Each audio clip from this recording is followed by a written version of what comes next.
morning, welcome to the programme. I'm beginning to hear that music in my sleep because this is the 30th programme in the current series of Motormouth. There are only 2 more to go, so I'll make sure you stay with us for those. But you know, as we get on and on and on into the series, it gets more and more difficult to decide new and innovative and exciting ways to tell you what's on the programme this week. We had a little meeting on Friday as to how to do it this week, and unfortunately, this is all we could come up with. For my next number, I'm going to tell you exactly what I've got on this programme today. Parrots, parrots, on Motormouth they will squawk. But these aren't any old parrots, because these are the ones that talk. Yeah. Oh. Get off. 10 years on Saturday morning television. It's pathetic. Don't you want to know what's on next week? I'll do that if you like. Not if it's all the same to you. Thanks very much indeed. Go on then, Gabby. It can't get any worse, can it? My turn, is it? What? Right. What? On the good ship, Motormouth, we find out all about dolphins from the south and how they get all caught up in the tuna fish net. Yes. Very good, thank you. Don't call us. Your turn then, Steve. Oh, you've got to be kidding, man. I'm not going to be singing on national telly, mate. Goodness for that. I'm going to do this a bit of Shakespeare. Is this a bed of nails? I see it all thee, licky, licky, know your beauty. You quite finished? I think I've been set up. You quite finished? Yes. You know, the years these 3 people have been on national television, you'd thought they'd have come up with something better than that, wouldn't you? So, what have you come up with then? Right? Your turn. What you do? Well, it goes like, here's the menu, it's time to tell you what's on the show. What's on the show this week is Mousetrap with Steve Johnson, Dicky Die, Dicky Do, 9:30. Followed at 10 o'clock by Ghostbusters cartoon, brand new, never seen these before. It's called Standing Room Only today. 10:20, Deeply Dippy is the new single from Right Said Fred. See the video then. Number 16 in the charts, if I'm to be believed. The plight of the dolphins is a serious issue. Gabby talks to Alison from the Whale and Dolphin Protection League about the tuna fish net, and amongst others at 10:30. 10:50, Kim Sims, Take My Advice. She's flown in from America, especially to be on the programme. Talks to Steve and performs live at 10 to 11. At 11 o'clock, there may be only one, Stevie Johnson. But there's millions of Andy Cranes. That's if you go to Paris. Find out more about my film later. At 11:20, Simon Barnes talks to Neil about the progress of Kite Fly 92. And we play out at 11:25 with Gone and Steal Your Fire. But now, Mr. Steve Johnson and some amazing scientific facts. Thank you very much. Now, if I sat on this end of this drawing pin, I'd be in an extreme amount of pain. Mind you, if I sat on this side of it, I'd be fine. Why? Because it's a larger surface area. That means that my not too inconsiderable weight will be spread out a larger area.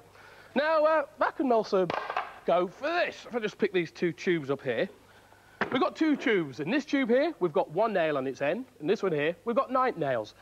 Now, just grab an apple, throw it into this tube. Yes, it worked. The nail went right through the apple. But if I throw it into this one here, the apple sits on top of the nail. That's the same theory. The apples weigh the same, but this, with 9 nails in it, is a larger surface area, so the weight can be spread out more evenly. There's a scientific fact, and that explains why this man here, Ken Owen, can lay on this bed of nails without turning himself into a human pincushion, Ken. Thank you, and welcome to the programme. Now, tell us a bit about this, because I've said the technical facts, but there's no way am I going to lay on a bed of nails, because I know it's going to be extremely painful. It would be for you, Steve. Yeah, I'm sure it would. Most things are, let me tell you. Why doesn't it hurt you, then? Well, because I use what the Japanese call is ki. Yeah. It's coordinating mind and body in total harmony. Years ago, it was called mind over matter. And if you haven't got any mind, it don't matter. There you go. Got a few gags for you as well. It's many years of training. Do you want to try getting onto this bed, then? Yeah, sure. I think you have to sort of set yourself up for it. Tell us a bit about these nails. These are real 6-inch nails, aren't they? They're normal, standard 6-inch nails. From a foundry, and they are quite sharp. I hear it took about 7 hours for you to make it. That's right. And what? There's over what? 400? Or how many nails? About 400 nails. 400 nails. Yeah. All right. Well, I'll be quiet a minute so you can get on it. I don't know if I like this very much. I'm not quite sure about bed and nails personally. Got him. Oh. Bit of silence here. Oh. Ow. Oh dear, oh dear. It just looks painful. Now you hold a number of world records, don't you, in this? Yes. What about how many do you own? 29. 29. At the moment. And you're going to try and break a record for us today, aren't you? Yes, it's the Iron Maiden, The of Iron- the Indian sandwich. Now, just before we do that, though, just tell us a bit about the history of Bed of Nails. Well, basically, it was started by religious mendicants, Yeah. which were beggars. Yeah. And to atone for their sins to their angry god, Yeah. they would lie in beds of nails and rip themselves to pieces. Then they got wiser and cleverer, and they learned how to do it without pain. Yeah. And they thought, what a nice money-making racket. We'll go to the local town centre, lie in the bed of nails with a begging bowl, and earn a few bob, which I'm trying to do now, Steve. I know, and doing very well out of it, Yeah, thank you, thank you. I can see. Right, well, look, set yourself up for your world record. We're gonna see a world record here. Who's gonna help you do this? Mike Reese, he's Mike. fifth dan all styles karate. Mike, do you want to come in the back here? Now, Mike, how much do you weigh? 17.5 stone. 17.5 stone. You're going to stand on him, aren't you? Yeah. That's what, about 110 kilos? Yeah. Well, whilst you're setting yourself up, let me just give you a few of the world records that Ken does own. He's slept on a bed of nails, well, laid on a bed of nails for 132 hours and 15 minutes continuously without getting off. That's over 5 days. And he's also had 4 people stand on him whilst he's been laying on a bed of nails, and their combined weights were 66.5 stone, which is about 430 kilos. So, well, oh dear. Well, you're about ready to do this, are you? Yep. Yeah. All right, I better get up there and help you. Ken, you can opt out of this if you want. I think I'll go now. If you want to go, you can. If not, you're going to have to lie there. Right. All right, Mike, you ready? 17.5 stone, 110 kilos. Here we go. Hey! I think we've seen enough. Oh, big round of applause. Oh, dear.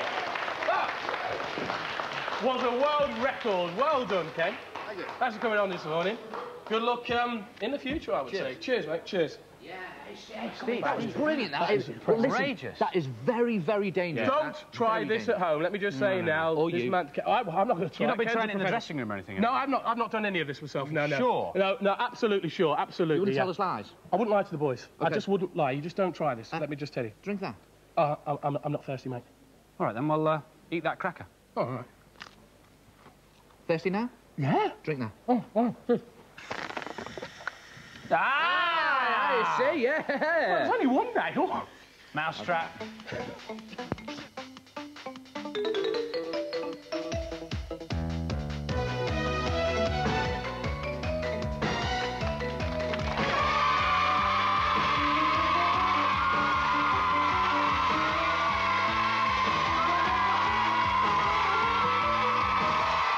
Yes! Hello, welcome to another brilliant game of... Right, let's find out who's playing the game today. Your name is... Lisa Marie Wickham. I'm 12 and my hobbies are horse riding. Have you got a horse? No, What, so you just have to hire one each week, do you?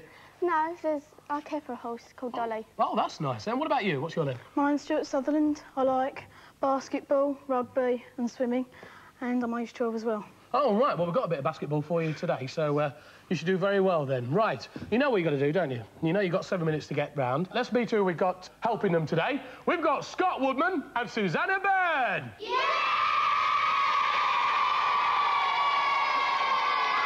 Right, let's find out what you're playing for. You're playing for this 4-star prize, which is a colour TV. Do you think you're going to be watching Motormouth on that next week? Yeah. Well, I hope you are. Are you ready? Yeah. Are you ready? Yeah! Right, let's do the count, shall we? 3, 2, 1, into them balloons! Yes! Have you got this? Good. 2 more. Right, up to here. This is the memory square. Under here are 10 objects. I'm going to give you 10 seconds to remember them. All right? Have a good look. Got a bunny, got a card, got a piece of toast, got a flag, got a rosette, got some paper clips, we've got a toothbrush, fork, golf ball and lizard. All right, had a good look. Let's move on. Right, it's a game of basketball here. I want 3 balls into the basketball nets. Here you go. Go on. Thought you were good at this, Stuart. Come on. I'm going to need some collecting here. Love me. Come on, haven't even got 1 in yet. Take your time on this. Have we got 1 in? Got 2. 1 more. Touch 5, run! Right, you you ready for this? You've got to go to the middle. You switch off the thing now, all right? Make sure it's touching. Go, go! And back again, and back again. We've got one more left. Right, got one more ball to get. One more ball to get in. Then we've got our 3. Yes, onto here. Right, now move over to here, move over to here. Right, when you hear that trap go, you've got to run, all right? Now, let's have a look. You've got to sniff the sacks and tell me what the smell is. So all you got to do is sniff. This is a good one for you to play at home as well. All right, sniff this number 1. Have a good sniff, both of you, and tell me what it is. What do you reckon? Confer on this one. Lemon. It is lemon. How about number 2? What do you reckon? Perfume. Perfume or aftershave will do. How about number 3? What do you think that is? Cheese. It is. It could be cheese, but what's something also that smells a bit cheesy? Socks. It is socks, but whose socks do you reckon they are? Neil's socks is correct. Have a sniff at number 4. What do you think that is? Have a sniff at home. Tea? Tea is correct. And number 5? Egg. Yeah, what kind of egg, though? Boiled. Boiled eggs onto the timeout square. Stop. Come on. You deserve that because you did extremely well. You got down here. Let's see what you've won. You won this Go for Broke game. Now, you've got just under 5 minutes left to do the game in.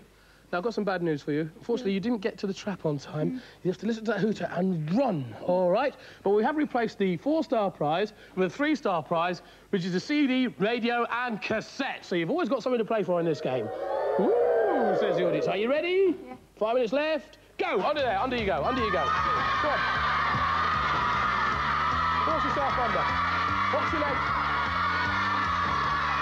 Pull out the other side. You left your hair there, haven't you? Come over here, let him through. Right, now, this is another memory square here. I want you to remember 4 things off the memory square you saw earlier. Fork, bunny, toast and rosettes. Let's move on. Right, knock the skittles down. Don't worry about your hair. Right, onto here. Onto this game here. Now, if you worry about your hair, you're going to run out of time. Come to here, let's have a look, see what we're going to do. Stand either side, tip the puzzle to get the balls into the holes. Now, they're on springs, so all you got to do is push down, but talk to each other on this one. Your side. I'll go down. Think about what you're doing. Talk on this one, Lisa. You should look Back forward. down. That's it. Back more sides. Back down. More sides. Go We've got 2 down. more left Go to do. down more sides. More way. More sides. Oh, down, Don't lift off the table. down. Yeah. Yes, onto the timeout square. Stop the clock. I think Lisa's playing for a new hairstyle, aren't you? What, playing with your hair all the way around? Don't worry about that. Let's see what you've won this side. You've won this brilliant camera outfit. Now, you've got plenty of time left. You've got just under 4 minutes. Concentrate what you do. Help each other over this wall, will you? All right, you're still playing for the CD player.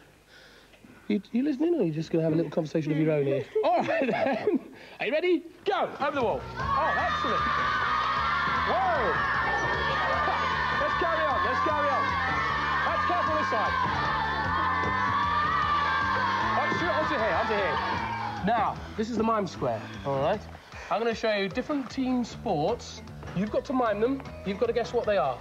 You ready? How about that one? What's that one there? Volleyball. Not volleyball. Netball. Netball is correct. How about this one here? Basketball. Basketball is correct. What about football? Over here. Leave across.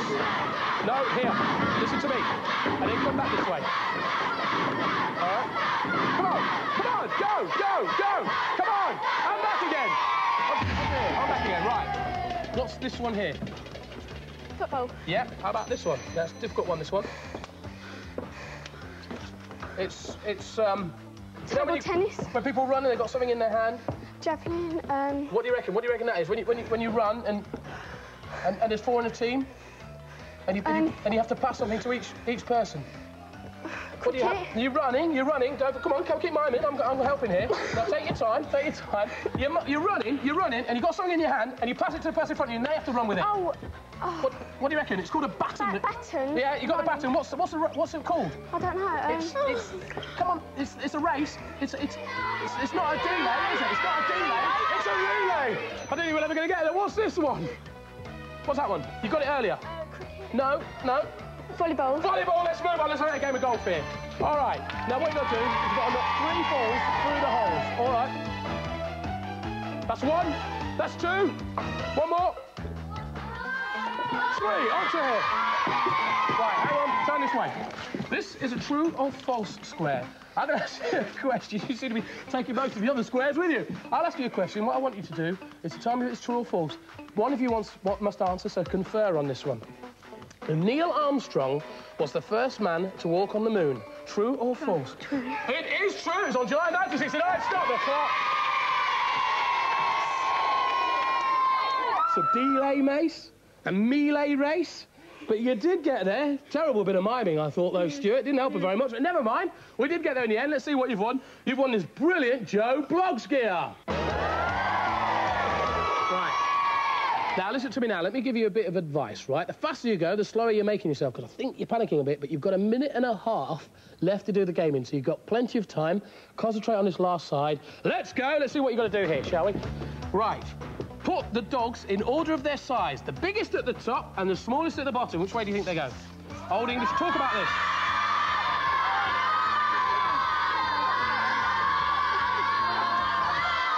Yeah. Almost there. And a few little mistakes. No, don't touch any of the top ones. Don't touch the first two. You're almost there. That is correct. Let's move on. Right, we're on the drawbridge now. Just got to fill up these buckets with all the beanbags and the drawbridge will lower. All right? Try and hit the buckets, Stuart. Hit the buckets. So you've got 1 minute left. You're doing all right. Concentrate. Fill up the buckets, Stuart. In the buckets. Oh, this middle one. This middle one. Throw them in this middle one. Come on. You're nearly there. We're there. Come on. Let's move on. Right, this is the memory square. Now, you've got to remember one of the things that you saw underneath the tray. Are you ready? Go on. Fork. There was not... You've said a fork. Hard. A what? Card. A playing card is correct. Let's move on. Right, not the palooza on the side here. You've got 20 seconds. Come on. 20 seconds. Go on, hit it. Yes, that's the top square. Stop the clock. You didn't think you were going to do it, did you? But you did. You had 15 seconds left, so we could have actually gone down there again if we wanted to. You did extremely well. You picked up everything on the way round, including this Sega Master System.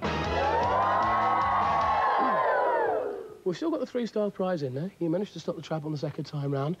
That means there's still a CD under there for you to play for. So let's enter the trap. Come with me.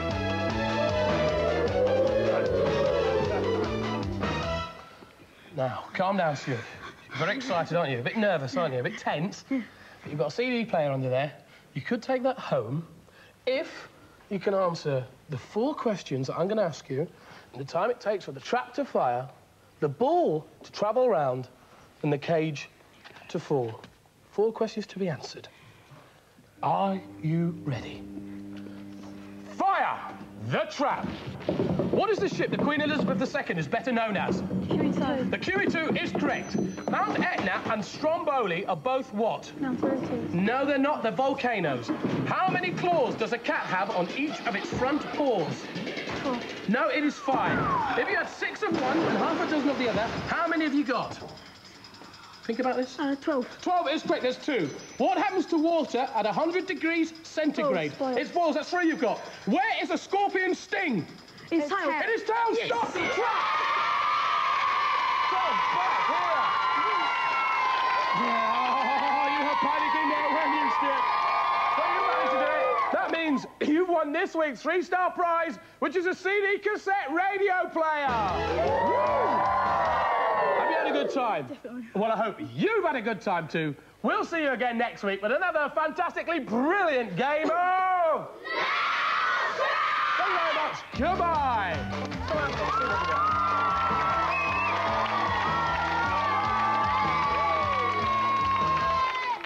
It's always nice when they're so pleased they win a prize. More Mousetrap next week. Oh, that Mousetrap game, it's so lovely, isn't it? Eh? And then that bloke that does it, he's so kind. What are those lovely words he says? They're, Fire the trap. Oh, yes, it's like poetry, isn't it?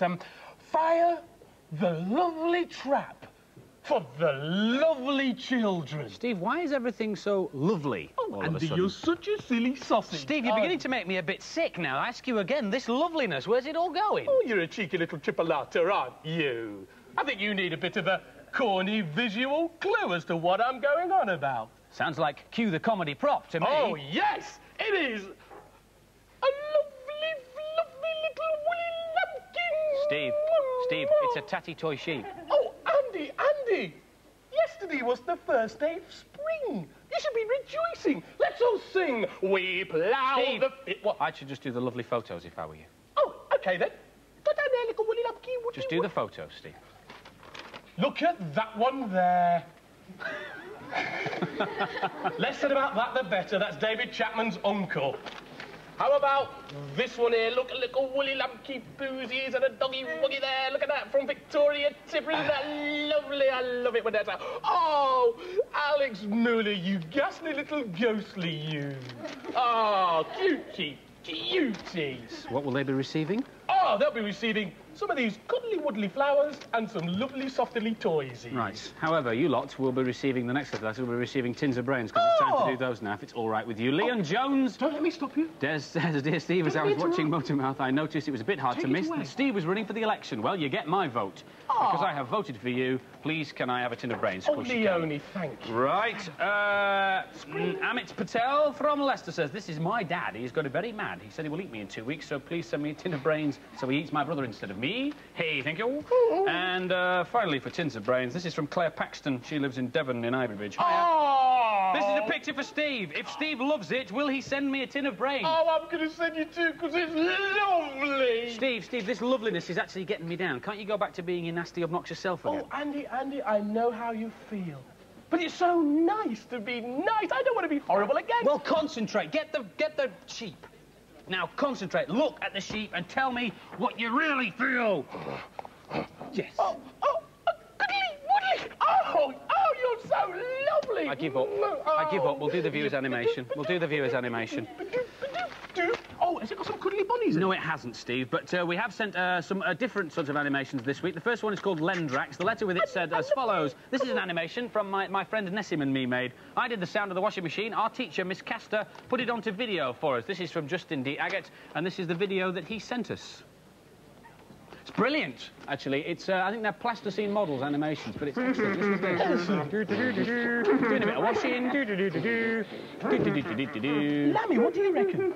There we go. That's the cutest And look what happens thing. now. The washing machine explodes, which I can relate to just at the minute because my washing machine is leaking as well. I bet nobody got angry when that happened in that house or anything like that. No, I bet they they just liked it. Next one, we got one from John Williams on a computer disc, and the accompanying letter with that said, I've only had my Amiga for 7 months, and I'm only 12, so I think it's not bad for me, so we'll see what John's done on his computer. The first bit is called Star Strike, and the second thing is what John thinks the Michelangelo virus should have looked like. If you remember what the Michelangelo virus was, that was something that made computers crash. But here's the Star Strike, this is the car.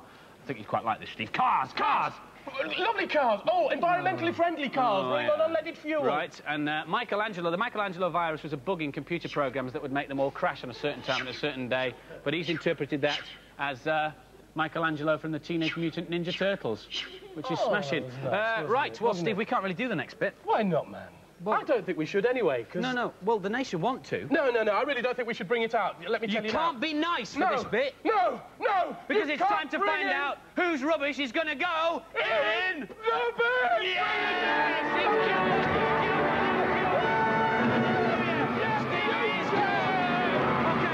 Okay. Whose rubbish is going in the bin, Steve? He's back with us. He's back with us.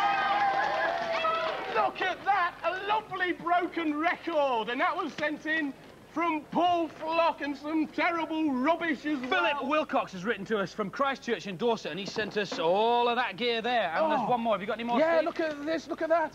An old laggy band and some fuse wire.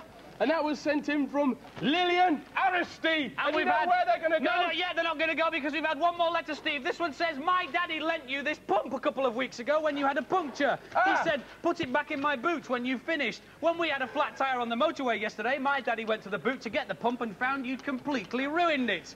My daddy then used some words I haven't heard before. Please put it in the bin for me, signed Noodle Prendergast, aged 10 months. I know that man. I know you do. He's going to kill me. It's all going to go in the bin! Yes! Oi! What are you looking at? Yes. What are we going to do with the sheep? We're going to kill it, then eat it. No. We're going to put it in the bin! Oh, he's back with us. He's cured. He's cured. He's cured. Right, if you'd like to send us anything to go in the bin or an animation or some letters, you'll have to be quick. We've only got 2 weeks left. Here's the address. Thank you. Motormouth, P.O. Box 1, Maidstone, Kent, ME14 5LL. Oh, Andy, you don't know what it's like to be horrible again. Well, it's nice to have you back, Steve. You can even call me Fishface if you like. don't mind. Go ahead. Fishface, turbot head, eel face. That's quite enough. That's quite enough. I think you Oh, could. man, I could stand here insulting you all day, but I need to put these lovely daffodils in a nice receptacle. Oi, open your gob. Go on, get these down, you son. Here you look. Yes, I think I know how to fix a simple machine. Okay. But all I'm saying is that that is the amplifier, and it has to be wired up to the terminal. Goodness, you're a bore! Now, I've had enough. And anyway, that's not an amplifier. Don't you understand? It's just a machine for playing music, for when she arrives. Well, it's not going to play music when she arrives if you don't wire it up right. Now, all you have to Get back to the bunting! Morning. Oh, you needn't to bother. Just a simple banner saying welcome Millie would have done. It's not for you. I know it's not. I'm only joking, Max. I know it's for this Lady Mayor that's arriving this morning. Grow up! Now, listen to me. I don't want any of your horrible communist politics. She's here on an official visit, do you understand? Yeah. The place is a pigsty. You know we're short-staffed today with Juliet not being here. Sorry. And you turn up, 20 minutes late. Sorry. It will be docked from your wages. What are you doing? I'm just trying to help. Well, I don't need your help. I'm perfectly capable of doing it by myself. Can't you get that into your thick skull?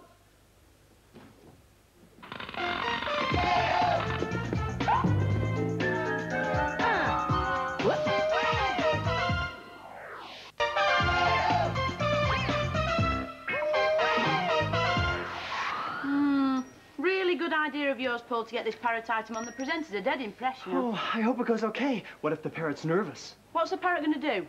What doesn't it do? It pushes a football around with its little beak, and then it kind of puts its leg way up on the cage and rings the bell with its Paul, nose and... my grandma's budgie does things like that. Ah, but does your grandma's budgie talk? Yes. Oh. Well, this parrot has got a really extensive vocabulary. It might even know more words than you do. Really? Yeah. What? Oh, the mayoress is right. I better go and look at her. Yeah. Oh, Millie, try and keep Max away from the parrot, okay? You know what he's like with animals. Ow! Oh! What are you doing? Did you bite me? Stupid bird.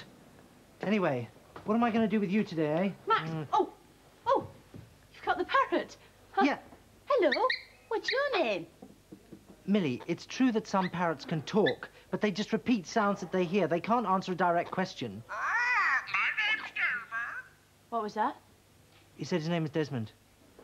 You will recall a couple of weeks ago that we launched the Young Telegraph and Duracell Young Ideas in Action competition with the help of this little device. The idea was to design something that ran on the battery, and this was one of the winners from last year, Matthew Spink's battery-powered spaghetti fork. I'll show you the winners and tell you who got the top prize money in a second, but these are some of the runners-up from this year's competition, which I was actually asked to judge. It was brilliant. Thanks very much indeed for the entries. Like this one, this is by Hayley Smith. It's called a bottom kicker. It says...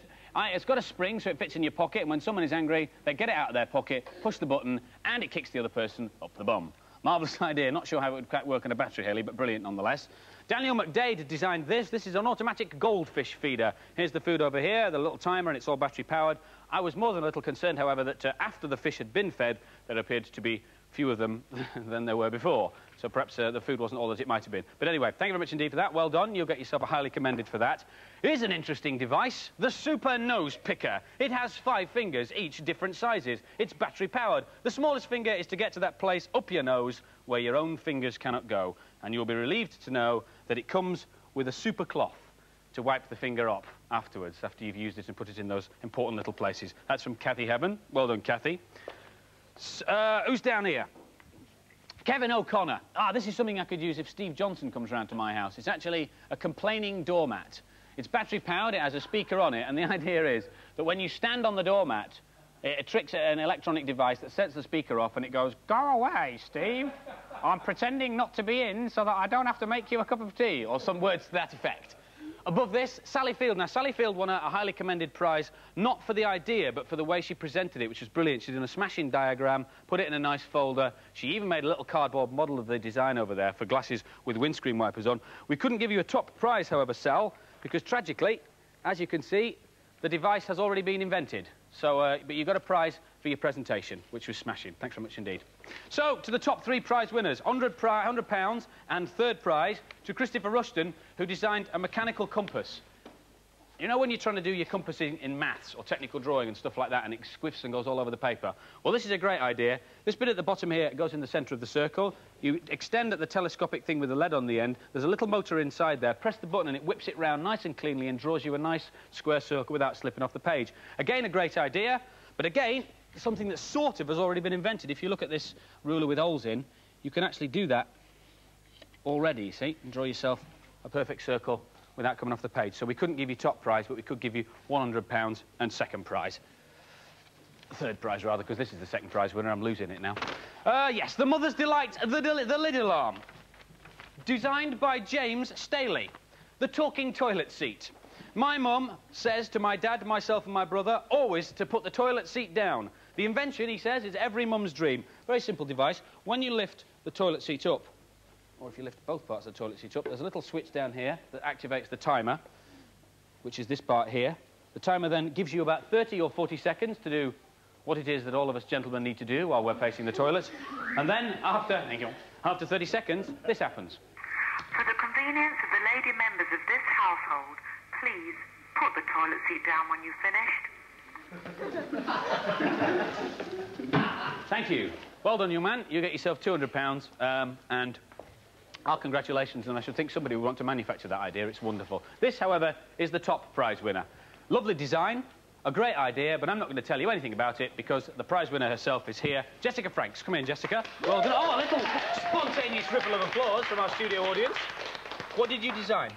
Well, it's a backpack or a bum bag with a button alarm in it, and if you're being attacked, then when you press the button, it lets out a loud noise and hopefully frighten somebody away, presumably. Yeah. Well, you offered it in either the bum bag or the backpack design. We thought that you couldn't get any stuff in the bum bag once you put all the electronics in, so if you just turn around. We made it up for Jessica in the backpack design, and all the electronic stuff is in there. There's the alarm. There's a button on either of the 2 straps. So if you just stand there a second, we'll demonstrate it. I'll just go off and get myself into my horrible, nasty man outfit. If you could just sort of entertain the nation for a bit and, you know, look innocent, whistle, tell a few jokes, something like that. Because here comes blah, blah, blah, the horrible person. Oh, no! You have one of those backpack alarms. I am going to be frightened away and not attack you. I look ridiculous, don't I? Thank you very much indeed. Yeah. Go and get yourself a cocktail and take another round of applause from our audience. Our winner, £300. Fantastic. You look really mean like that. Thank you very much. I tell you what, Johnson is really agitating me today, you know. Yeah? Yeah. He's gone a sissy all of a sudden. Well, I know, yes, spring and loveliness. But do you know what I've just found in his dressing room? To cap it all. What? Look at this. A botany book, how to press pansies. I mean, I thought What a girly! I thought he was one of the lads. What He has a really girly. gone sissy. He's really copped out on us today. Well, Andy, can I just say... Oh, Neil, great, you found Andy's book. Brilliant.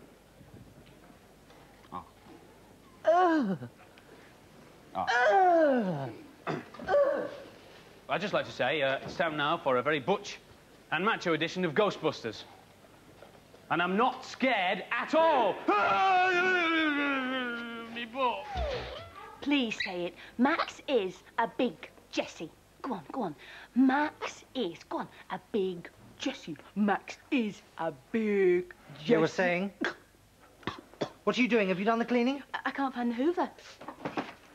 And Paul said I just had to look after his parrot while he was... Yes, but you weren't looking after the parrot, were you? You were trying to teach the parrot to say insulting things about me. Understand me? You see, the thing is, Millie, parrots' brains are this size. Now, I know you'd kill for a brain that size, but teaching parrots to talk, it's a very involved process, and you need particular conditions in order to do it. Like, you need the lights down, you need to repeat phrases for months on end before they can pick up anything at all. Max is a big Jessie.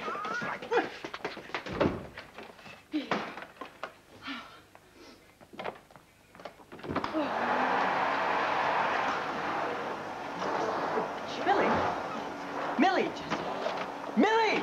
What? What is the door to... The window! The parrot can make a break for it at any You can't second. shut the window by order of Max. We've got to have lovely fresh air wafting through the building for the lovely mayoress. Where is Max? He's in the props room. Oh, I told you not to leave him alone with that parrot. You know everything he touches turns to mud.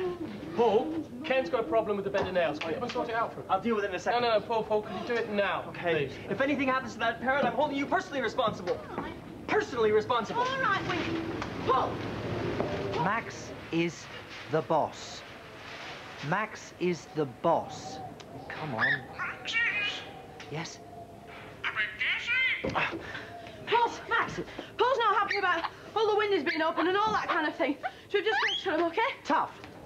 Max, you can't open that one as well. And why? Because the parrot might fly out. It's a very windy day. Millie, please don't panic. This is a tame domestic bird. Its wings are clipped. It can't fly. How do you know that?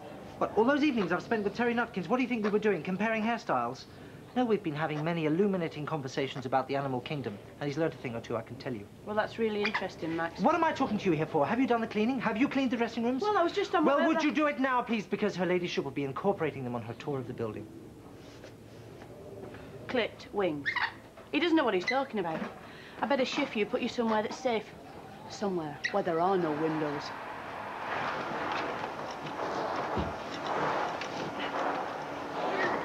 Oi! Get that piece of junk off my antimacassar. I've just got to fix it, man. Well, fix it somewhere else. Desmond's escaped! Who left the parts room door open? Still to come this morning on Motormouth, the fantastic talking parrot item. Looking forward to that. Yeah, really Should be am. good, yeah. Great Lovely stuff. parrots. Now, last week, do you remember Dr. David Poole was here and he put his hand into a tank of piranhas? There he is, he's doing it there. They were live, they were real piranhas, and they really did have teeth. Now, David set a question. He asked, what does the word piranha mean? Now, the answer is a tooth with fish. And the lucky Fish winner... with teeth, not tooth with fish. Is that what I said? Fish with teeth. Fish with teeth. Yes, that's the one. Probably. Thank you very much. It's all Thank right. you very much. Yes. Think nothing of it. Yes, and the lucky winner has won an aquarium full of fish without teeth. So well done to you. And the winner is Claire Ogborn, and the aquarium's on its way to you. And that was the first one that we actually pulled out of the hat. But we also fumbled around and found this one from Peter Devonshire, who we're going to send you a goodie bag, because this is really interesting. He says, Dear Motormouth, the word piranha is a Portuguese word which originates from the South American Tupi language, meaning fish with teeth. From fish, pira, and tooth sana. So we thought Fish we'd send you a goodie bag. Thank you very much for that information. Andy. Thank you. Well, just before we go any further, I just want to clear up a small point over here. Yeah, go on then. Well, Gabby's just done the results of the fish competition. I'm about to do the results of the wire models competition. What results are you going to do now? Oh, nothing. Nothing. I haven't got one this week, Sitting actually. here. You haven't got one? No, I haven't got a competition. Well, this is the results part of the programme, so it would appear to me that you're sort of surplus to requirements. Absolutely. Eh? You're surplus. Well, no, have you got anything to do the results to? Not this week, no. No. Oh, clear off then. Come on, we need the table. You've got nothing to do. Isn't it, eh? Want to move around? Let's move around a bit. Yeah. Right. A bit of space. It's not often you get all this space, is it? There we are. Right then, the wire models. We had Larry Van Bloempelth in last week, and he asked you from the southern part of which continent did these wire models... Steve! It's a bit juvenile. Cute. From the southern part of which continent did these models come from? Well, we told you that it began with A, it ended with A, and it isn't Australia. Neil, I've come to expect more from you. Andy, try this one. Try that one there. Began with A, ends with A. It wasn't Australia, it wasn't Asia, and it wasn't America. It was... Africa. Well done to Tammy Harrison. You'll get one of these push-along models being demonstrated by Gabby. Steve Lunn will get one as well. Rachel Hogg will get a push-along. Christopher Hughes will get one. Asif Manzoor will get one. But the motorbike will be given to Megan McCord from Egham in Surrey. So well done to you. Yes. Great stuff. We've just had a thought. Yeah. What's that then? Well, something that we can do. Yeah. What's that? The video, man. The video, the music. What, you want to introduce Deeply Dippy, the new video from Right Said Fred that's number 6 we could do that. and is going to be on now? Yes. No, you can't, because I've just done it. Right Said Fred and their brand new single, Deeply Dippy, and they're going to be here in a couple of weeks. I'm looking forward to that. Now, after the success of last week's Gabby's Guide to Easy Knitting, this week it's Gabby's Guide to Stamp Collecting for the Modern Woman. Horse racing, paintings, and bicentenary of the girl. 1976. No, I just wanted to say, well, it's a bit boring, this, isn't it? I mean, who's going to be watching this? I do. It's a fascinating and rewarding hobby, stamp collecting.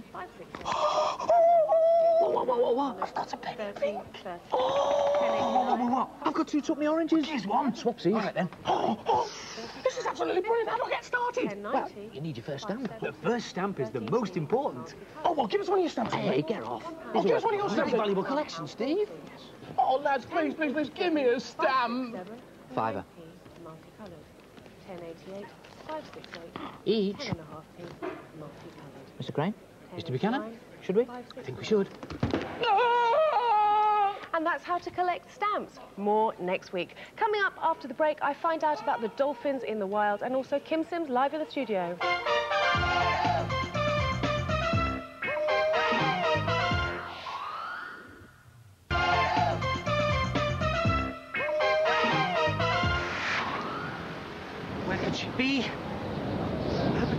slowed down in front of a car.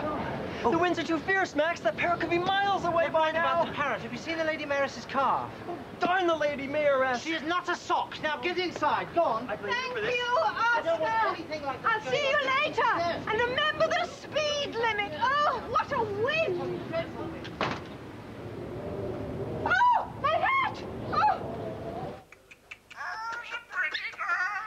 Yes, I am quite pretty, really. That's why Juliet wanted me to be a bridesmaid at her wedding. She wanted pretty bridesmaids. She's getting married in a couple of weeks. That's why she's not here today. She got all the last rehearsals and everything, you know, church rehearsal and a last dress fitting and all that. Yeah. Tuppenny rice? No, I think we'll be having confetti. I know rice is traditional, but I think confetti is nicer. Gottlieb beer? No. At Juliet's wedding, we're going to be having champagne. Must be someone here. I can't understand it.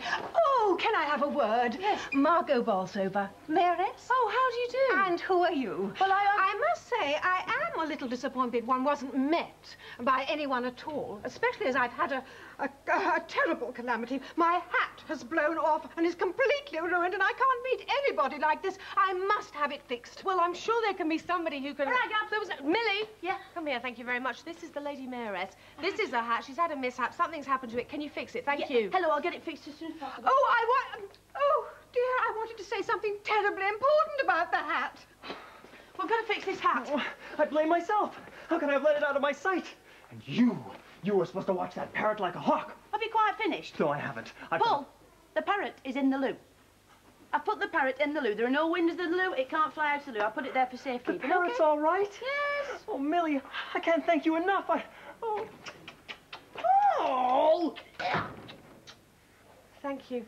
Listen, Millie, this hat, the Mayoress's hat, you've got to fix it, but you've got to make sure that these feathers are synthetic feathers, OK? Because, I don't know, she's allergic to birds, and she's phobic about birds, and, she's allergic to feathers and all of that, so be careful, right? Right, Synthetic feathers. Yeah, OK. All right, we'll look after her. Where is she? She's in the loo freshening up. Great, smashing. OK. Right.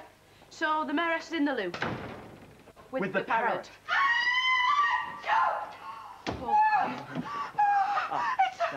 It's a parrot! No panic. Yes. Oh. If I say the word dolphin to you, what do you think of? Well, probably like me, a very gentle creature, very trusting, swimming in the ocean. And this is how they should be seen. And that's how dolphins should be seen in the wild. We've got Alison with us this morning from the Whale and Dolphin Conservation Society. Good morning, Alison. Can you tell us what the society actually does? Yes, WDCS is an international charity and it's based here in Britain. And what we aim to do is to protect all species of whales, dolphins and porpoises. One of the things we do is support a variety of conservation and research projects all over the world. Oh, that's great stuff that you do. Now, we're actually going to look at dolphins this morning, but something I found out, which I actually didn't know, was that dolphins are a member of the whale family? That's right, yeah. Cetaceans is a name given to the family of all whales, dolphins and porpoises, and this can be split up into two main groups. There's the baleen whales, which feed on plankton, and then there's the toothed whales, of which there's about 67 species, and dolphins are actually a toothed whale. They're a small whale. We've got some pictures, actually, to have a look at of the toothed whale or dolphin. The first one, now, what's this one? And that's a dusky dolphin, and they live off the coast of South America, countries like Peru, and also around the coast of southern Australia. And the next one? That's a Risso's dolphin, and these live in our waters, actually, around the UK. They're quite a light coloured. You can see they're all sort of scratched and marked. And then this is the last one we're going to have a look at. That's a beautiful picture, that one. Yeah, they're the spotted dolphins, which we saw in the beginning of the programme, and they're also the ones that get caught in tuna fishing nets. Well, yes, that's actually something I want to talk about. What is the state of the population of dolphins? Well, dolphins all over the world are, in fact, quite threatened. The types of threats they face are pollution, which is very severe, and also various fishery interactions. Well, yeah, I mean, that's something we read a lot about, and man is seems to be the biggest cause of the death of dolphins. But are the tuna fishers the worst culprit? Yes, I think the tuna fishing industry is the biggest known kill of dolphins every year, and in the last 30 years there's been over 7 million dolphins killed in tuna fishing nets. 7 million? Which is just phenomenal. Well, to back up what Alison was just saying, we've got a piece of film. It is very disturbing, and we're not being sensationalist. We just want you to see exactly what happens. Now, when they go fishing for tuna, why are the dolphins there? This is in the eastern tropical Pacific, and it's a phenomenon which not many people really understand. But basically, yellowfin tuna swim below the schools of dolphins. And so the fishermen use this association and they chase the dolphins at the surface using speedboats and helicopters to round them into a tight herd. And they put the net around the dolphins in the hope that they'll catch yellowfin tuna beneath them. But then the dolphins get caught up. That's right. It's very sad. The dolphins are wasted. I mean, the fishermen want the tuna. They're not really interested in dolphins. And dolphins are air-breathing mammals, and what they try and do is fight in the net to get to the surface to get the air they need to survive. So basically they drown. The other thing that happens is, as you can see on the film, is that their fins get broken off in the net, and also their beaks, their noses tend to get broken off, so they die of their injuries. But surely there must be a way of fishing for tuna without harming dolphins. There are. There's definitely commercial alternatives. Things like the pole and line fishery, which I'm sure you've heard about, and also the nets that we saw in the film are absolutely fine as long as you just set them around schools of tuna on their own. You don't set them around the dolphins. Well, let's hope that fishermen take note of that and do it very soon in the future. Now, another very endangered species of dolphin is the freshwater dolphin. We've got a piece of film now of some river dolphins. Now, obviously, this piece of film wasn't taken in their natural environment. No, that's right. These river dolphins are actually in captivity. Some scientists took them from the wild to study them.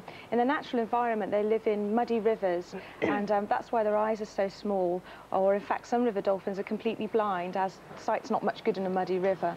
And what they use is echolocation to get around and find their fish, which is a type of, they emit sounds and then they read the echoes that come back.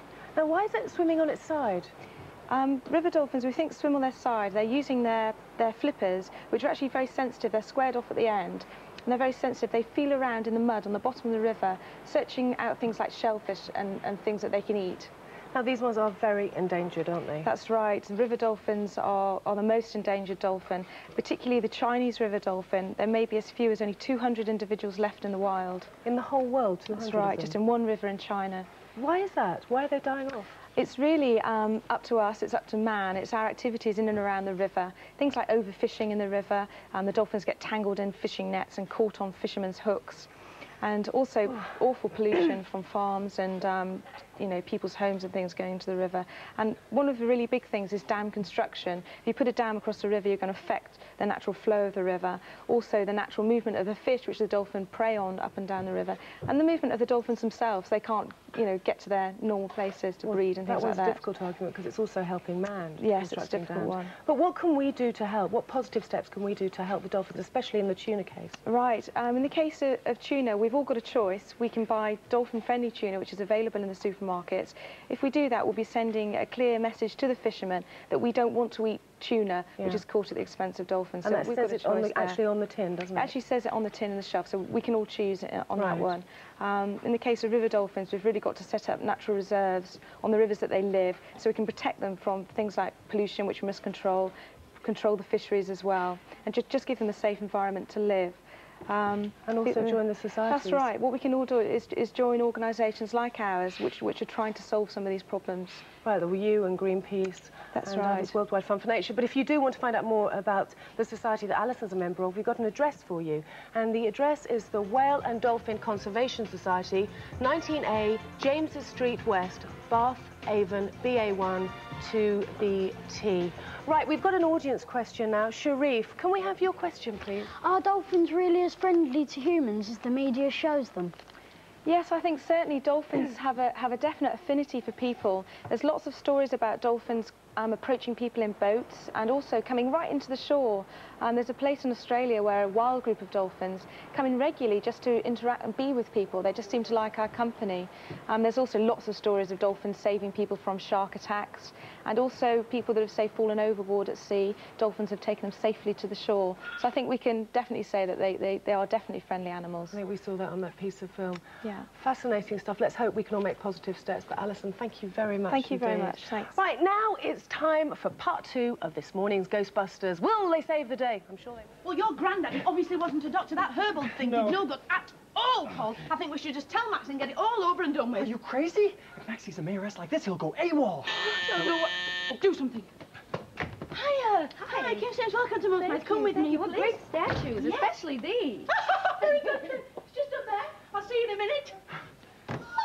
Look, just take her, okay? And walk her around, get her some fresh air, and I'll stall Max. Yeah. Okay, let's just try and do this, shall we? Oh, no, I didn't. Oh, this is ridiculous. Juliet, is it's Millie. Oh, Paul, any sign of the Lady Mayoress? No, not yet, no. Right, I'm sure I better go and wait for her outside. You know what they say, a watched clock never boils, so why don't you just put her out of your mind and she'll be here in 2 shakes of a mare's tail. Put her out of my mind? Are you mad? Of course I can't. This is one of the most important days of my life. You know, this room looks absolutely terrific, Max. Do you think so? Do you like the pictures? You don't think they're too much, do you? It's just that I wanted to feel at home. Sure, right. And the tea set's lovely. Oh, yeah, now the tea set. If more drinks, you haven't seen it, okay? Oh, fine, right. I think there are fly flecks in the sugar, though. Oh, no! Oh, yeah, so you're not sure about the broad lace? Yeah. Well, where's she putting the rosebuds? Juliet, talking of rosebuds, I was just wondering, how do you bring round a person that's fainted? Shut up! No, don't be silly, of course not. Just brushing up on my first aid. Right, yeah, check the eyes. They're kind of rolled up into her skull. What do you do if they're kind of rolled up into her skull? Yes, check the tongue. Oh, right. It's sort of a film of greeny mucus around it. There's sort of a film of greeny mucus. What? Yes. OK, I've got it. Bye. Mouth-to-mouth resuscitation. Well, I'm sorry about this, your mayorship. Paul! In England, a simple handshake is considered sufficient.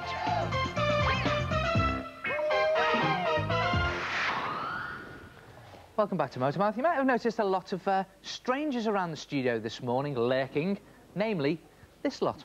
Well, not to worry, they're good friends of one of our guests this morning, Philip Cox. Good morning, Philip. Welcome to Motormouth. Now, you actually made all these, didn't you? Tell me a little bit about them. Introduce me to this first couple. OK, well, these are marathon dancers, and they're based on the people that danced in the American Depression in the dancing competitions. Because the competitions went on and on, and that's why they were called marathon. That's right, yeah. What are these actually made out of? Yeah, it's a mixture of cardboard and papier-mâché. Just paper? Yeah. Incredible. All right, let's move on to these two here now. I think these have got to be my favourite here. What are they doing? Well, these tell a little story. They're called Going to Edinburgh, and I sort of see them as 2 children riding with their parents in a car, and they've stopped by the roadside, in a lay-by perhaps, to have a break. Yeah. And they've got the suitcase out and the book to read. And this is Mum keeping her eye on them. Is it very expensive paper? Is it specialist paper that you use? No, it's all items that would normally be thrown away. Wow, so it's a totally environmentally friendly item. Yeah. Excellent stuff. All right, well, let's move over here then. Now, I noticed the patterns that you've created on this lady's dress. This must have took you hours to paint. It took me hours, but I didn't paint it. For a start at the bottom, with the shoes. Shoes are made up from lots of bits torn out of dog biscuit packages, as were the pieces that went onto the handbag. The hands and the face were covered in little tiny bits of brown paper bags. Yeah. And the dress, that's made from 2 sheets of paper that was wrapped around a couple of bunches of daffodils. So that was the original pattern of the paper, That's and you it, haven't yes. done any painting whatsoever? No. OK, well, if we look at this figure over here, now, you haven't finished this, have you? What stage is this at? It's about halfway, and you can probably see, give you some idea of how I make them. It's a mixture of all kinds of paper products, bodged together, newspaper and cardboard and so on. And again, you've got the brown paper for the flesh tones. Yes, there. I was sort of playing around, beginning to start to cover it with the final coating there. What sort of glue do you use for the papier-mâché? Just use ordinary wallpaper paste. Simple as that? No specialist glue? Oh, no. Now, can I ask you a question? Do you hate dogs? Because looking at this piece over here, you've depicted them as being angry, snarling pests, really. I'm not too sure about dogs. I think because I've been bitten so many times by the real thing. And I've made these really as a sort of exercising event to get that fear, perhaps, out of my system. So what's the story here? What's going on? Well, in the area where I have a studio, there are lots of different dog owners, and they take their dogs for walks. And I'm quite intrigued because it seems the trend these days that people don't own just 1 dog, they have 3 or 4. And the dogs eventually sort of take over from their masters, as it were, attack old ladies, do things up the back of their owner's legs. I can see that one back there, yeah. How did you get the dogs to model for this? I didn't. I work entirely from visual memory. So everything comes out of your head? Yeah. That's incredible. These 2 gangsters over here, if you were starting a piece like this, where would you actually start? Start by making the face. That's the most important thing that we all have. When I've confirmed the character, the expression, then I go on to develop the rest of the body. And how would you start the body? Does that start with a little ball of No, paper? it's actually a cardboard box. Usually it's a banana box or an apple box. How long would something like this take you to do? Well, each one takes at least 4 weeks. There's so many drying off processes between the various procedures, and that it sort of elongates the process. Now, I noticed the elephant over here. You haven't completed the eyes. What's all that about? Well, with the figures, I never put the eyes in until it's the last thing that goes in them, because they tend to look at me while I'm working on them. But the elephants, they are actually finished, and I intend to leave them like this. I want the materials, which is waste cardboard, to parallel the plight of the endangered species. So did you go down to the local supermarket and get loads of boxes? Not in this case. I normally do for the figures, but in this case, a local cardboard box manufacturer gave me loads and loads of offcuts. Do you earn a living selling these?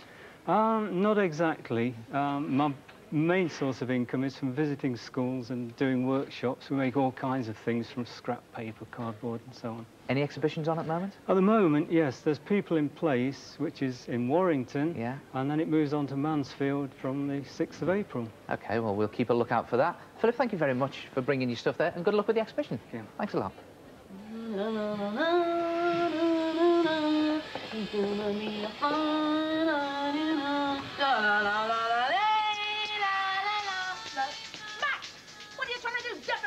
What are you trying to do, more to the point? I'm doing my job, actually. I'm waiting for Kim to come out to the studio so I can take her into the lounge to have a cup of tea and a piece of cake. Now listen to me very carefully. You are not taking any scruffy band into the lounge while the mayoress is recuperating. I do not want to see a pop group or a parrot within 100 yards of her ladyship. But Max... What I do want to see is this hat repaired. Thank you. Thank you.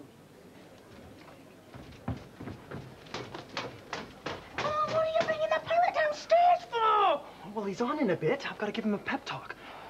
Have you seen Chompy? Chompy's just chomped my face off. We've got to fix this hat, and we've got to keep that parrot away from the mayoress. Of course we do. What do you take me for, a total dope? Now, Millie. Yes? I didn't see a parrot. No, you didn't see a parrot, and I'd like to take this opportunity to apologise on behalf of me and my staff for the That's quite terrible all right. I've quite recovered. And when I get my hat, I'm really looking forward to meeting everyone. Well, you mustn't worry about that. Max has spoken to me, and I'll keep that band as far away from you as possible. Excuse me, I'm going to put the kettle on. Oh, Sorry. Oh, sorry. Kim Sims. I'm your greatest fan. Okay, now, Desmond, the camera will come over to you, and Neil will be there, and he'll say, "You're a fabulous bird, and you can say your own name, all right?" I think you're on camera 2 then, okay? And then we'll go into the beak football bit, and you just knock that thing around. Yeah, camera 2 or 3, it just depends. Look, I've got to get this hat fixed, okay? So just stay there. I'll be right back. Hey, Paul, we need the parrot to be... Oh, Des, now I need to speak to you. We're ready for you in the studio there, and, oh, I saw a hat lying around here before, and it wasn't a friend of yours, was it? Ah, come on then. Take My Advice was arranged and mixed by Steve Hurley. Silk to his friends. And Too Blind to See It was super. Hey, right on. Me and you should go bopping one night, Margot. Margot? Margot, how dare you call her Margot? Why not? It's my name. Don't you like it? No. What? Oh, I mean, yes. Millie, I thought I told you not to bring any gaudy Americans in here. What? Would you please take her out of the way, of her ladyship? Sorry, Kim. I'm very sorry about that. You know, you can't help it. Now, It's just rude. your ladyship. Now I can sit down and offer you a nice cup of Earl Grey. No, thank you. Oh, right. Okay, I can make you some Assam then. No, thank you. Not coffee, surely. Your management skills are sadly lacking. If you were a member of my staff, you'd be completely reprimanded. Well, I only offered you a cup of tea. The way you spoke to that girl was disgraceful. Poor Millie. Go and apologise to her. Oh, I couldn't apologise to Millie. She's, you know... Go and apologise to her. Okay, in the morning. I'll apologise to her in the morning. Now. All right, then. Oh, I'm sorry. And please try and find my hat. Yes, your ladyship. Oh. I don't know why they used to... Millie, I'm terribly sorry. Oh, just wait till she goes. I treated you badly in there, you stupid girl. And it will never happen again. You're fired. Fired? I'm fired? Oh, just you try and find me, you big nazi nix.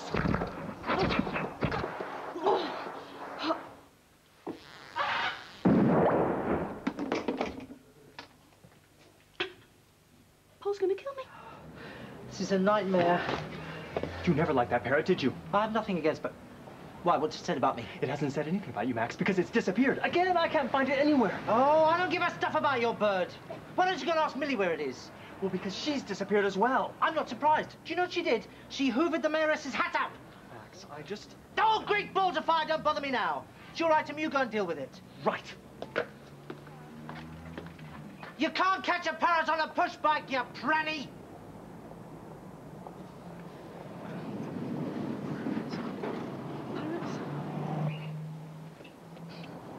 Oh, hello, can I help you? Yes, I'm hoping. Have you got any parrots? A parrot? Yes. Oh, well, you've come to the right place, madam. We've got a variety of parrots in, but there is one in particular that I think would suit you down to the ground. It's an outer Mongolian tank-top knitting Kylie Minogue impersonator parrot. It's great for karaoke, and it comes in a variety of colours. Have you got it in green? No, it comes in a variety of colours. Yeah, but I just want green. Green? OK, well, if it's green you want, it's green you shall have. I've got a green one down here, actually. I find them a bit boring myself, the green ones, but, oh, dear, they don't do much but be green, really. How much is it? Well, that's on special offer, actually. It's reduced from £674 to £2.99. Great, £2.99. There you go. Oh, thanks very much. Keep the change. Oh, thanks very much, love. Bye. Bye. Come on. That's it. Bring your money. Bring your money. There's a good baby, aren't you? I've got to go out the back door. There's a man American scientist. He's following me. You've not seen me, OK? He wants to do experiments. Excuse. Can I help you? Yeah, I'm... American? Yeah, as a matter of fact, I am. And I'm looking for... Would it be a parrot, by any chance? Yeah. And would you like to tell me what you're intending to do with this parrot? Oh, well, you know, just the usual thing. Because if you're thinking about plucking its feathers out and sticking hamburgers up its nose, then you're not going to be getting one from this establishment, I'll tell you that now. No, I can see that. And that is very reassuring. You know, I think I'm going to come here from now on for all my pet needs. Oh, well, just as long as we've got it sorted. Now, the kind of parrot I'm looking for Would it is have been a boring green parrot, by any chance? A bit like this one? That's absolutely perfect. How much is that? That's £20, Oh, right, okay. I'll split it here. There you go. That's terrific, thank you. Oh, and incidentally, I haven't seen any northern people around either. No, that's fine. Well, see you later. Bye-bye. What a weirdo. We've had some fabulous animals on Motormouth. Some can perform amazing feats, but this one, if I can hear myself proper speaking because he's shouting down my ear, actually takes the, well, the birdseed, really. This one apparently can recite the first 2 acts of Macbeth. So here you go, Desmond, live television, it's your big moment.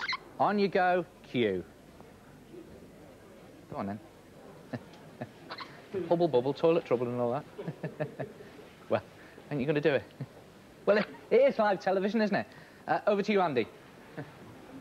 What? Do something. Oh, all right, then. Well, it's freaking habit forming, this, isn't it? Well, the advantage, of course, of being on this side is that occasions like this you can say, let's take a break. After the break, we'll be back with Gun playing us out with their new single and Neil doing some kites. See you in a sec.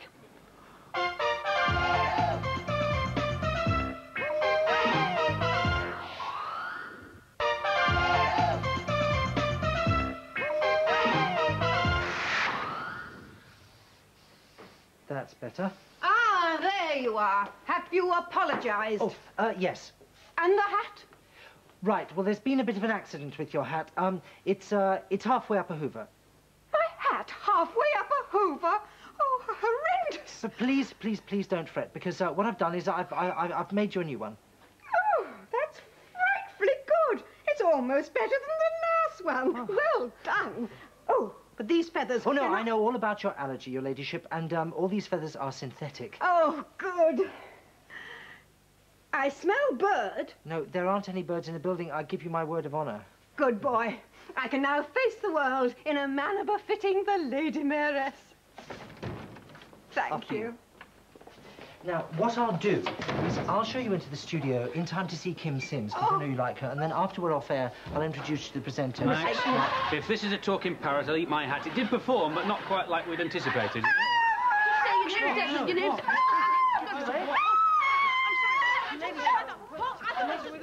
Yeah, we're a bit, mate. Thanks, mate. The answer is yes, the parrot did. What's going on over there?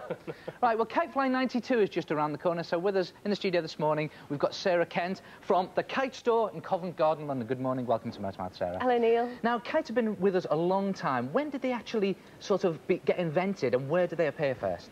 We think it was around 2,500 years ago in China, which is a long time ago. There's a great little story about the possible first kite that was invented. It's said that a Chinese farmer was working in his field one day wearing a hat similar to this one, and it blew off in the breeze. And as it disappeared over the field, he looked at it and thought, hey, if I tied some string onto that, I could have my own flying object. Hence the first kite. The first kite. So what did the first made kites look like then? The first made kites would have looked something like this. This is actually a modern Chinese paper kite with a bamboo frame and nice brightly decorative skin on it. Yeah, so when lovely. they spread around the world, they were actually used for varying things, weren't they? One of the things they were used for was in fighting competitions. That was in India and Japan. And we've got a little clip here. Can you tell me what fighting kites was all about? Right, well... there it is. That's it. Now, these are the wonderful Hamamatsu kites, which take teams of about 50 flyers to fly each kite. The idea is the winning team cut everybody else's kites out of the sky. They're the victors. In India, the same thing's done on a smaller scale. Smaller kites and flown by one person at a time.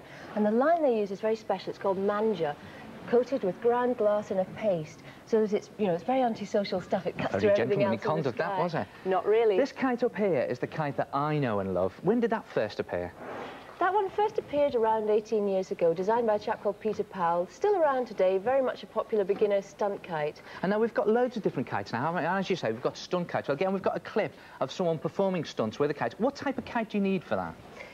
Well, you need a fairly high-tech kite, something like the Light Flight, which we've got here in the film. Very precise, very lightweight frame, made of carbon fibre and a lightweight ripstop nylon skin. There it's just performed a downward diamond, and it's about to go into a big circle.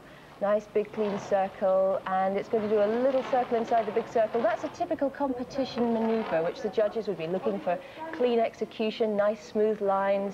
Do they cost a lot of money, kites like that? They can do. You can pay around £100 for a good competition kite like that one, but you don't need to spend that much to get started. You can spend around £10 to £15 for a really good, solid stunt kite. OK, well, we're going to actually make one, but before we do, I'd like to just bring in Simon Barnes. Are you with us, Simon, today? Simon Barnes from Kite Fly 92. He was one of the organisers. Simon's been with us. Hello, mate. Hello, mate. Been with us a couple of weeks. We're going to find out now how to make a kite for next to nothing for Kite Fly 92. So, Sarah, what do you actually have to do? Right, OK, your raw materials is a basic carrier bag like this one. This is a bit special. It's a Kite Store carrier bag printed up to be a kite. Yeah. So follow the instructions on that. The first thing you do is render it completely useless by cutting off the top and bottom like that. You couldn't put anything in that now.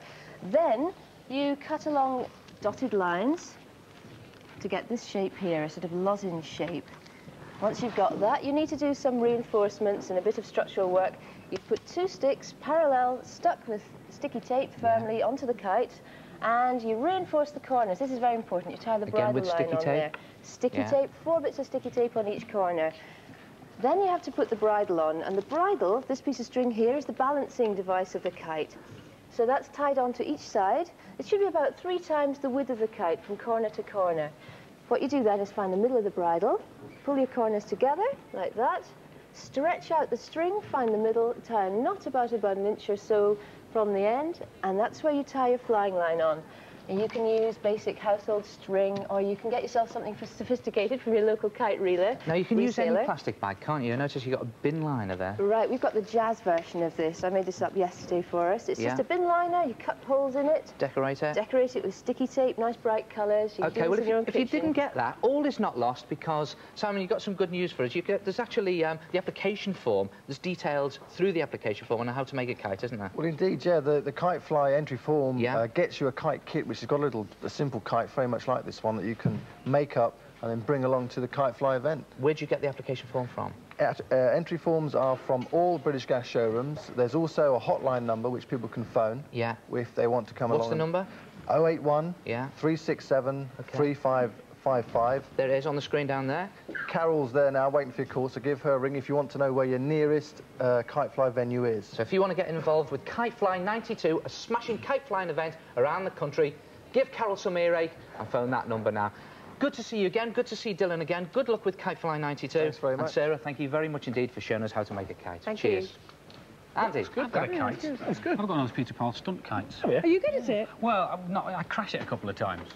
But I shall fly it on the Kite Fly Day. It'd be great. Well, it's actually Caroline's. I bought it for Christmas. Anyway, enough of that. Oh, he's off. On the show next week, Terry Forstall, stuntman from Robin Hood, Prince of Thieves and loads of other Bond films will be here, and I'll be pushing him off the top of the building. Nice guy that I am. We've had all your computer discs in, and you will find out which 300 people are going onto the T-shirts. And if you like art and you like chocolate, well, we've got some chocolate sculptures here in the studio. Yeah. Oh, I think I could hear my plane because I'm off bungee jumping in France, and you'll be able to see what that was like next week. If he's got the bottle to do it. But we'll leave you with Gun, and this is their brand new single. It's called Steal Your Fire. Yeah. See you next week. Bye-bye.